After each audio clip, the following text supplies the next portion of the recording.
నేను కూడా first time 10 అంటే ఇంకెక్కువే పోయి ఉంటాయి. నిన్న నైట్ అయితే జున్నుని తీసుకుని బయటకు వెళ్ళాము. అంటే జున్ను అదే అక్కడ కొన్ని ఐటమ్స్ తీసుకుందామని వెళ్ళాము. సో ఈలోపు జున్ను ఏడుస్తున్నాడని చెప్పి ఐస్ క్రీమ్ తీసుకున్నాము. అక్కడ చూసుకోలేదు, మా హస్బెండ్ జోబీలోంచి ఆ ఐస్ క్రీమ్ బల్లకి తగిలి ఫోన్ పడిపోయిందని మేము వెళ్ళిపోయాం, చూసుకోలేదు. కొంచెం ఫ్రెండ్కి వెళ్ళి చూసుకుంటే లేకపోతే ఇంకా అసలు మామూలు టెన్షన్ రాలేదు. నాకైతే చాలా భయం అనిపించింది. ఎందుకంటే అసలు 1 ఇయర్లో 3 అన్నా పోగొడతాడైనా.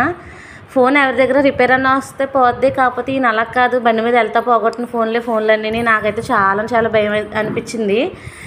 కానీ తీరా లక్కీగా అబ్బాయి ఫోన్ చేసి, అక్క ఇక్కడ ఫోన్ పడిపోయింది, ఇక్కడ ఇందాక ఐస్ క్రీమ్ తీసుకున్నారు కదా బాబుకి, రండి వచ్చి తీసుకెళ్ళండి అన్నాడు. అబ్బాయి అయితే చాలా థ్యాంక్స్ చెప్పాను. మేము ఎందుకు వచ్చామంటే ఈ అగర్వాల్ స్పెషల్ స్వీట్స్కి అయితే వచ్చాము. ఇక్కడ జున్నుకి చొకోడీలు అంటే చాలా ఇష్టం, వేడివేడిగా నైట్ టైం అమ్ముతారు. సో ఇక్కడ అన్ని స్వీట్స్ అన్ని